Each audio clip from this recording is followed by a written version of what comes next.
your back to your own bank account. So that happens in Norway. Although they offer free education, you have to still have at least 2.5 to 2.6 million to make that deposit to secure your visa. If I move to Sweden, then if for an individual applicant in Sweden, you're looking at a bank balance of about 5 million rupees. If you are, if you are a married couple, then the 5 million needs to be increased to about 7 million rupees. And if you have one child, then the amount needs to be increased to about 8 million. And if you have 2 children, then the amount needs to be increased to about 9 to 10 million. So that's how it is. It's about 5 million for an individual applicant, 7 million for a family of 2, about 8 to 9 million if you have children. But end of the day, countries like Sweden, Finland, and even Estonia, they look into a current bank balance. So even if you organize these funds at the last minute, you can still be granted the visa. So you don't really have to worry much about source of funds or, like how many days you have kept these funds in your account, requirements of that sort. But still, you have to have that amount of money. And also you have to have sufficient funds for the first 6 months to cover up your living expenses by your own. So it's the exact same thing for Finland, because even in Finland, you need about 5 million rupees for an individual applicant, 7 million for a family of 2, and about 8 to 9 million for families with children. And for Estonia, the amount of money required is actually about 3.5 to 4 million for an individual applicant. And again, having a current bank balance will be sufficient. So if we move to the other thing I need to inform you about is that some countries, for example, countries like Norway, they have an embassy in Sri Lanka, so you don't have to go anywhere for your visa. But for countries like Finland and Estonia, you must visit the relevant embassy in New Delhi to have your visa processed. For Sweden, only there's kind of an alternative nowadays. During the COVID time, at the request of a bunch of students, Swedish authorities allowed Sri Lankans to apply for a D visa if you are granted your visa upfront without any interview. So if your visa is a direct grant, you don't have to visit New Delhi. You could rather courier your passport to the embassy in Delhi, obtain an entry visa, and then you can go and complete your resident permit formalities at the migration agency in Sweden after arrival. But for any other case, for an example, if you're called up for an interview by the visa officer, you have no other option but to visit New Delhi. The other slide is about costs involved in the process. As I stated earlier, there's an assessment fee of 25,000 rupees if you apply through us. And there's also an application fee of 144,000 rupees if you apply through us. And visa fees. Visa fees is actually it's different from one country to another. If I start again with Norway, the amount of money you pay as visa fees is about 5,500 Norwegian kroner, which is about 110,000 to 115,000 Sri Lankan rupees. If you take Sweden for an example, in Sweden, the visa fee involved is about 30,000 rupees for an adult applicant. And in Swedish kroners, it's about 1,500. And for each child, you had to pay them about 750 kroners. So it's roughly about 30,000 rupees for an adult applicant and half of that for a child. If you take Finland, for an example, in Finland, you pay about 350 euros for the student. And for the spouse, you pay about 470 euros. And for each child, you pay about 270 euros.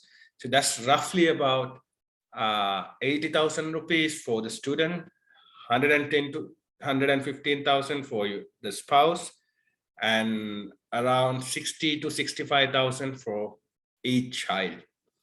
And when it comes to Estonia, the visa fee involved is about 100 euros for a D visa, roughly about 25,000.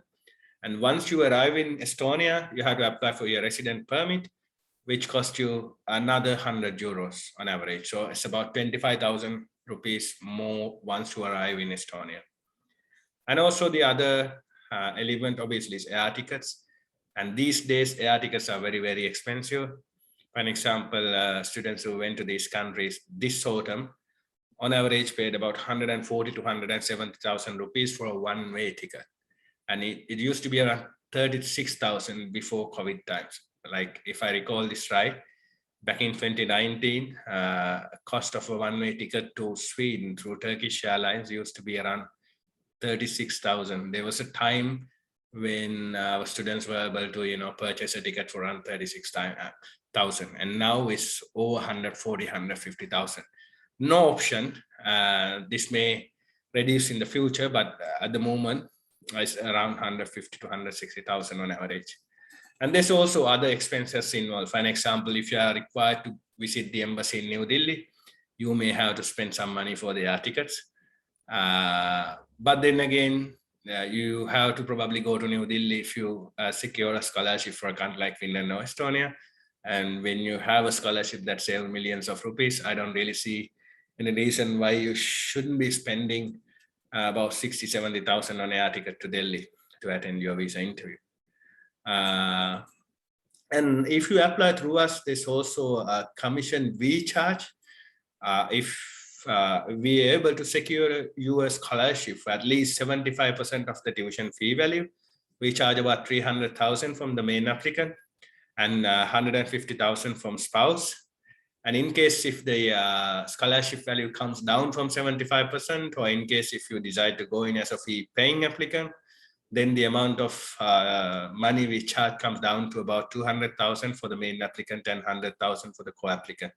We don't charge anything from children, but still we charge our commissions from your end once your visa is granted. And the next slide is about pathways of settling down. And the easiest way, obviously, to secure a work permit. To do that, you have to have a full-time job offer.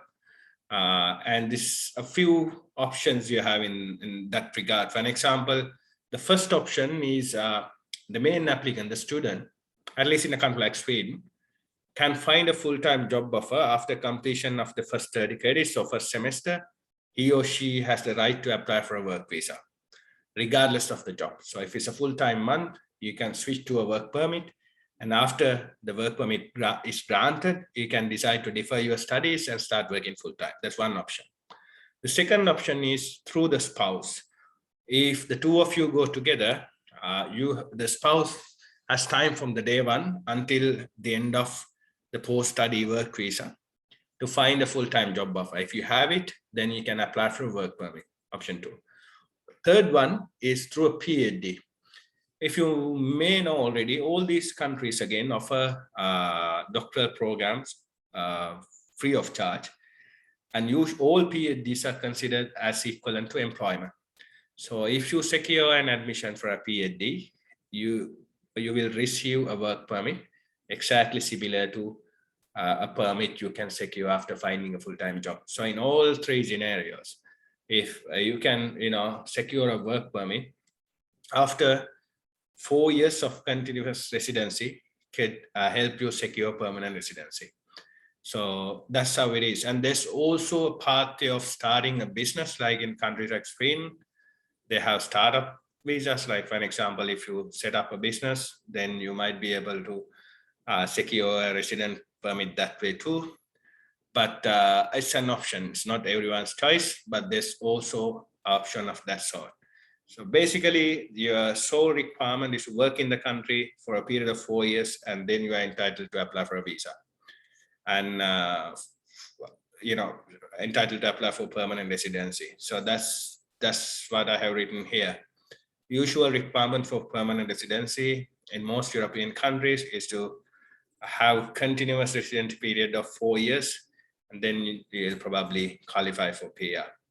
And one big difference in Nordic countries is that if you secure a work permit, you probably have access to all the social benefits of a permanent resident. There's no difference between difference when it comes to benefits. The only difference is the permanent residency is usually granted for 10 years at a time, and work permit is usually granted for 2 years at a time. And so before we come to questions, I would like to again remind you that, we may not be able to accept your applications over the next, after the next 5 days, because we planning on stopping the application period on 30th of this month. We hope we have been able to, add something, share some knowledge. And during this process, whatever we stated is actually our personal opinion. And for an example, I quoted these figures like 5 million, 7 million, and all that as proof of funds and all that. And it's actually, these figures are not the exact amounts. These figures actually what we recommend you to be having, because if you go through the websites of these migration services or migration authorities, you will see far less kind of figures. The reason why we suggest you to have sufficient funds for the entire time period is because then you'll have kind of increased chances to secure a visa. Because gone are the days when these countries were like options for 10, 15, 20, 25 individuals a year. Now there are like hundreds of applicants applying through various agents directly, and we also process about 50. So number is around now 150, 200 a year. So this increased competition, and also, it's always better to have sufficient funds so that you don't really have any, risk of getting stuck in those countries without the ability to pay your remaining charges or remaining living expenses. So thank you so much for your understanding. Let's move to questions now. Any questions? You may either ask it verbally or you can type your questions in the chat box, so I can cover it up one by one. So I'll first start with Isanka. Isanka is asking, can I know the visa validity period? Is it 1 year? I heard, please explain. Well, Isanka, it depends from country to country. Even like countries like Norway, for an example, they usually grant visas for like yearly basis. They will grant you a 1 year visa and then you can renew it later on. And countries like Finland, they have a pilot project running. Certain universities like Uppsala University, not sure about Uppsala actually, Umeå University, Linnaeus University, and also this 2 or 3 other universities, they usually grant the visas for 2 years. And countries like Finland and Estonia, they grant full-length visas. So you usually get your resident permit for 2 years. But anyways, it doesn't matter much, because as long as you're a genuine applicant who continue to attend the university, you'll have no trouble renewing your visas. Chanchala is asking, Sri Lankan universities offer 120 credit for bachelor's honors. Is it an issue when applying MSc in Finland, as they ask 180 credit bachelor for apply for MSc? Well, it depends on the university. If you're talking about like Sri Lankan public universities, 120 credit is equivalent to 240 ECTS. So you don't really have to worry much. All like 3-year Sri Lankan public university degrees are usually equivalent to 180 ECTS, and all 4-year bachelor's degrees from public universities are equivalent to 240 ECTS. If you, for an example, if you visit the website of University of Kelaniya, that's the only university anyway where they have mentioned it very clearly. Appreciate University of Kelaniya for doing that. So they have clearly mentioned how the credit hours are calculated, and I can confirm. They have confirmed it. 1 credit from University of Kelaniya is equivalent to 2 ECTS. And it's pretty, I'm very sure it's the same for all public universities in Sri Lanka. You had to, whatever the local credits, you had to multiply it by 2 to get the ECTS amount. So not a problem if you're from a local public university. But if you're talking about a kind of a British top-up or something, it's a totally different story. We have to assess it like case-by-case basis. Chamar is asking, is there a limit for masters if you already have one? No, Chamar, it doesn't matter for these countries. And for an example, countries like Sweden, they have a system in place. Like if you expect to have a kind of a smooth entry to PhD, they expect you anyhow to have 420 tertiary education credits. Like 420 is equivalent to 3-year bachelor's and 2 2-year masters. So having a master's is not really a problem for these countries. It's in fact an advantage, but when you cannot obviously apply for the exact same title in these countries. And I mean, there's no legal requirement of such, but if you apply, I think there's kind of a higher risk, especially with visas. But other than that, if your master's is something different, what you're applying is something different to what you have studied locally, you are in safe hands, in most cases at least. Gimhani is asking, apart from the bachelor's degree, is advanced levels required to apply for a master's scholarship? If you have completed a bachelor's degree, A-levels doesn't matter anymore. Yashoda is asking, what's the number of hours that a student can work part-time and what will be the earning? We cannot advise you about earnings at all. We don't usually do that, and this information can be found online. But we can advise you about the number of hours. Like in Sweden and Estonia, you can work full-time, no restrictions whatsoever. In Finland, it's 25 hours a week. And in Norway, it's about 20 hours a week. But then again, regardless of the number of hours allowed, if you genuinely complete a master's, I don't think anyone could work full-time. So usually your working hours also will be limited to about 20-25 hours. And that's why I said earlier that if you go to these countries, like as a married couple, since the secondary applicant can work full-time, you kind of feel more comfortable than an individual applicant. But anyway, if you're on a full scholarship, at least like 100% fee waiver, if you have sufficient funds for the first 6 months, then you only have to worry about your day-to-day expenses. So regardless of what you do there, even if you work like 20-25 hours, I'm very sure if you work, you can survive there. You can make sufficient amount of funds to cover up your day-to-day expenses. But again, these things depends on one individual to another. We as a firm usually do not advise students about earnings. You can earn this much. These are the best countries to go. You can reside there in the long run, and live kind of in a paradise and all that. We don't usually do that. And Arun is asking, hi, what if the spouse could find a job? Good, if he could find a job, he could work full-time. And if it's a full-time contract, he could also apply for a work permit. Sally is asking, if you're unable to secure a scholarship or visa, do we still have to pay the commission? No, Sally, we don't charge that. Our commission is subjected to the grant of your visa. We charge it once the visas are granted. Dilshan is asking, can we apply for a master's in a field which is go on par with the bachelor's degree in engineering and required to do MBA?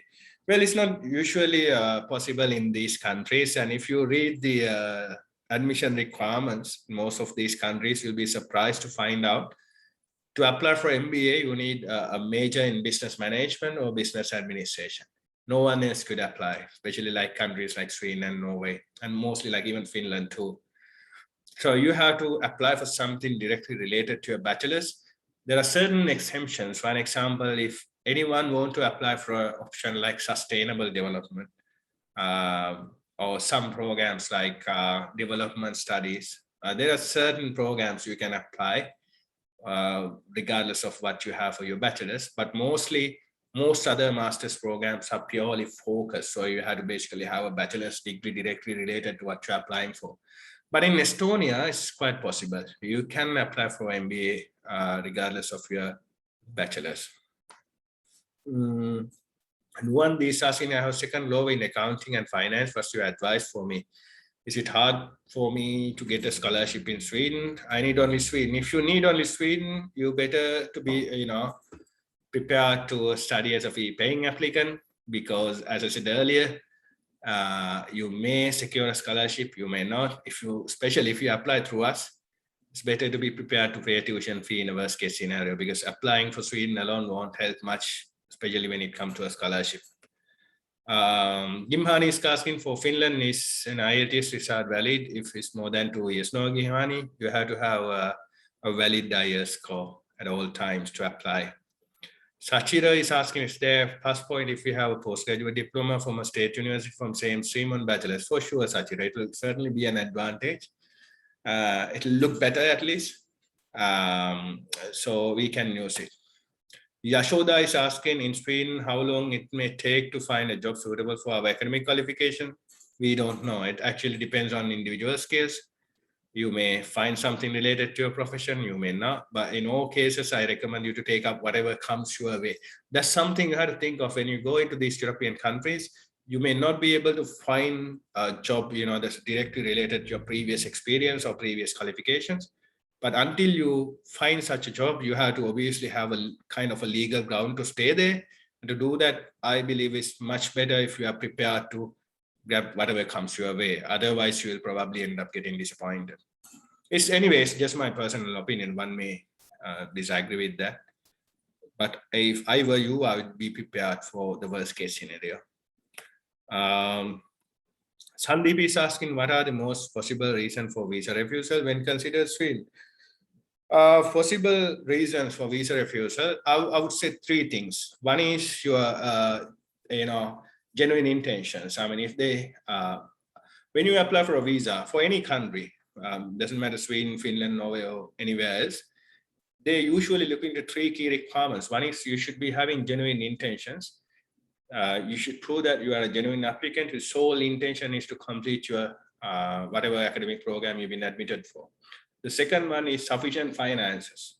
You have to be able to convince them that you have sufficient funds saved up to fund your entire stay and entire tuition fees once you're in their country. The third one, obviously, is the willingness to return. They have to be convinced that you are going to come back to your country of origin after completion of studies. If you convince them about these three requirements, you are likely to secure a visa for any country. And I'm sure this information is widely available online nowadays. Plenty of YouTube interviews, articles, and there's various places where you can find out more about these interviews. So please, do a bit of research on that. Gimhani is asking, with a top-up degree with 360 credit, will it be possible to get a scholarship in Sweden? Well, Gimhani, depends on the type of qualification you use to complete the top-up degree. For an example, I can, for the moment, I can confirm few qualifications they recognize without an issue for you to have a clear picture. One, obviously, PSN HND. If you have completed the PSN HND and the top-up, then you are very safe. You can apply for any of these countries. The second one, obviously, is they also accept City and Guilds, advanced technician level. So you have completed CNG up to advanced technician level and completed a top-up, you can apply without any problem. Also, NDT from Moratua can apply without any issue. The IET, NDS qualification from Katunayaka, you can apply without any issue. I mean, this comes from our previous experience. There can be various other qualifications that are recognized, but without seeing the qualification, we can comment on that. Chamar is asking, do you assist for PhD programs? Sorry, Chamar, we don't do that. It's always on the competitive side, so we cannot, as a third party, support you much with PhDs, but we recommend you to apply directly. There are plenty of places. If you are to apply for a PhD, the wisest thing to do is to approach at least 25, 30, 35 universities over a period of 3-4 months. So there's kind of an increased probability for you to secure an admission. All these countries, starting from Norway, Sweden, Finland, Denmark, Iceland, Estonia, and most other countries too, they offer absolute free education at the doctoral level. So it's better to apply for multiple options and consider enrolling with the first available one. But that's something you have to do directly. We don't assist you with that. In fact, we cannot assist you. We don't have the knowledge to do that. Nuandi is asking, if I do GMAT, is it possible to take scholarship? You'll have increased kind of a possibility to secure a scholarship, Nuandi. So yes, if your bachelor's is in management, accounting, finance, or economics, please try to take up GMAT. That will certainly help you in the long run. Chanchala is asking, if spouse join in second year of MSc, should we show money for spouse in beginning of MSc, or can we go as individual applicant and get transfer in second year? That's your call to make, but if I were you, I would go in as a family, because as I said earlier, one big advantage you have in these countries is the fact that the spouse could find a full-time offer and switch to a work permit. So to have kind of more time, it's better to go in as a family together. So he can work full time to support you. So I recommend you to go in as a family if you are to choose these countries rather than, waiting for some time for the spouse to join. But anyway, end of the day, it's a personal choice. If you want to do that, it's perfectly allowed. Yashoda is asking, out of 4 countries, what is the best, what's the easiest to find a PhD after MSc? It again depends on individual skills. We have seen applicants, reading for their PhDs in all 4 countries now. So it depends on the individual.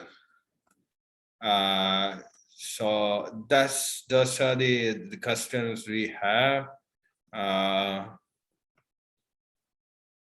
Sachira is asking, this work experience from same subject, which related in bachelor can secure scholarship.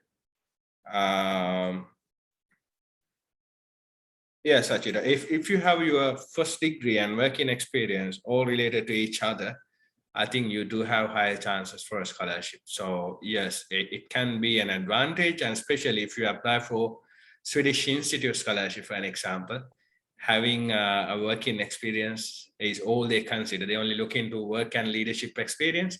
So if you have this, your working experience besides your studies, it will kind of give you an additional advantage to be selected for a SR scholarship. So yes, for sure.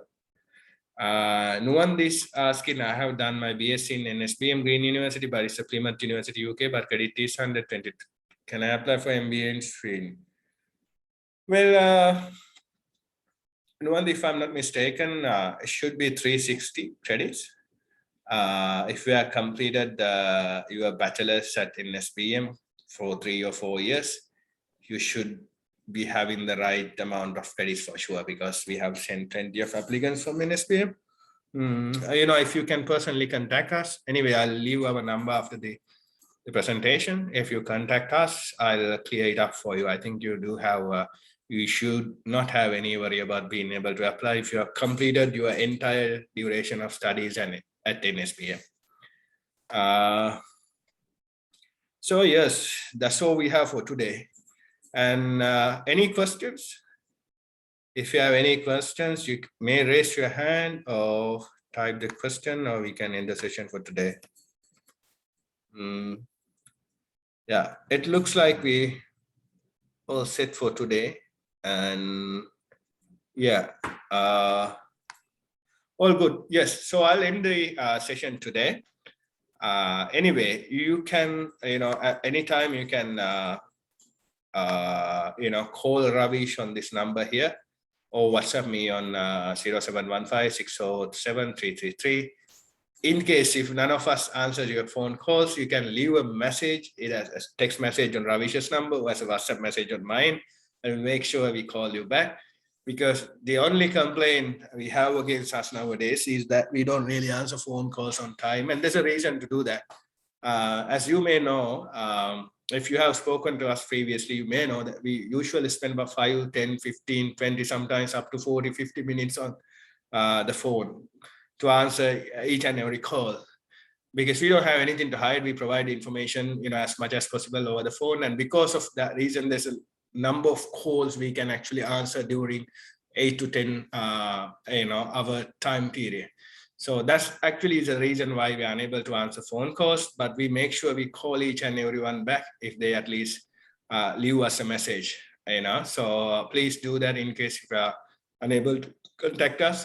I think you learned something, new today. We actually, the sole reason to, conduct this session is to share information, that's all. So if you have any questions, you can also anytime call us, or send us an email. And I hope, I wish all of you the very best. You can, if you are planning to apply for any of these universities directly, please go ahead and do that. You don't really need an agent, because all this information are like kind of widely available online. It's just that if you're worried about your skill set, or in case if you are so busy with your work and need, someone else to manage all these deadlines, you can feel free to apply through us. So thank you so much, everyone. You all have a very good night and very good weekend. Thank you. Thanks, Ravisha.